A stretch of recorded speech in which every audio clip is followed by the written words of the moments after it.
Genesis chapter 50.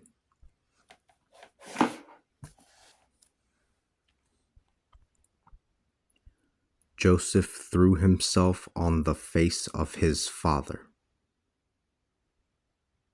He wept upon him and kissed him. Then Joseph ordered his doctors to embalm Israel. This took 40 days, the time it takes to embalm. The Egyptians mourned him for 7 days.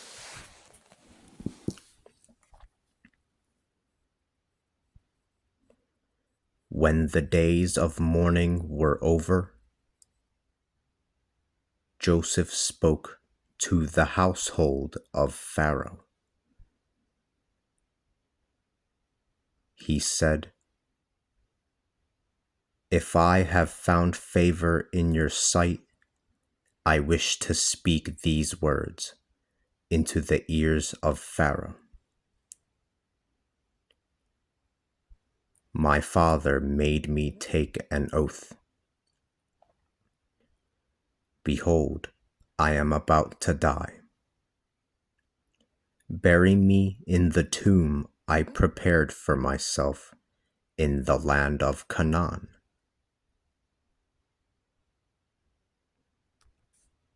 May I go to bury my father and return? May I go to bury my father and return?" Pharaoh answered, "Go and bury your father as you have vowed to do."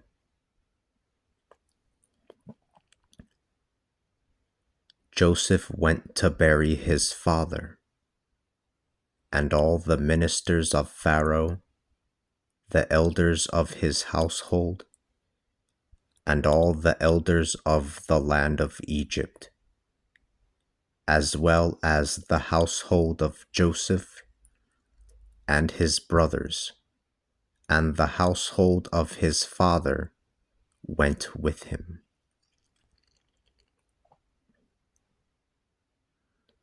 Only the children, flocks, and herds were left in the land of Goshen. Even the war chariots and the charioteers formed an imposing caravan.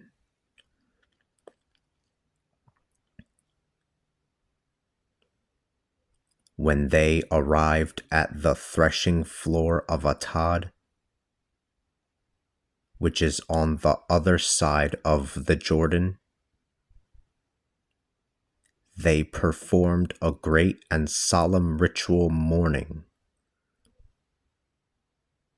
And Joseph did 7 days of mourning for his father. The Canaanites living in that land saw the mourning at the threshing floor of Atad and said, "It is a solemn funeral for the Egyptians." Because of this, they called the place Abel Mizraim, and it is on the other side of the Jordan.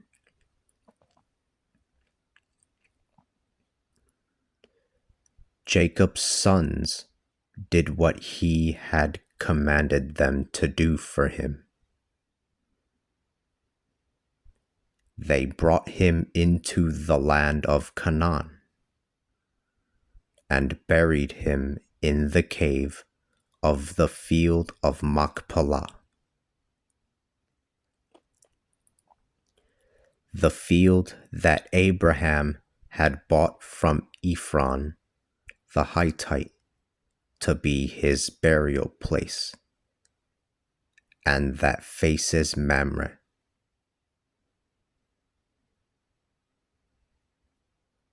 After he had buried his father, Joseph returned to Egypt together with his brothers and those who had gone with him to bury his father.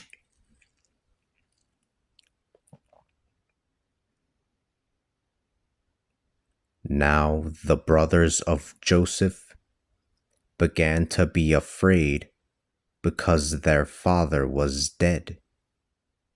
And they said, "Who knows if Joseph will not treat us like enemies and pay us back for the evil things we have done to him?"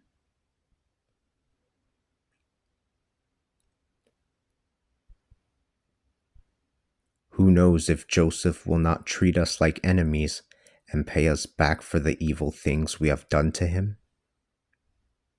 Sorry, I said that because there was a question mark at the end.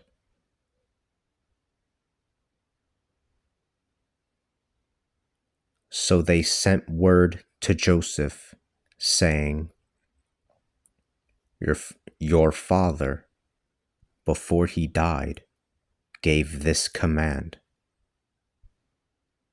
Say to Joseph, forgive the offense of your brothers and their sin for the evil they have done against you. Forgive the trespass of the servants of the God of your father. Joseph cried while they were speaking to him. His brothers went up and bowed to the ground before him and said, "Behold your slaves." But Joseph said to them, "Do not fear. Am I God? You intended to do evil to me, but God decided to make it serve a good, to fulfill that which today has come true, to keep alive a numerous people. Therefore, do not fear. I will provide food for you and your children." In this way, he consoled them and encouraged them.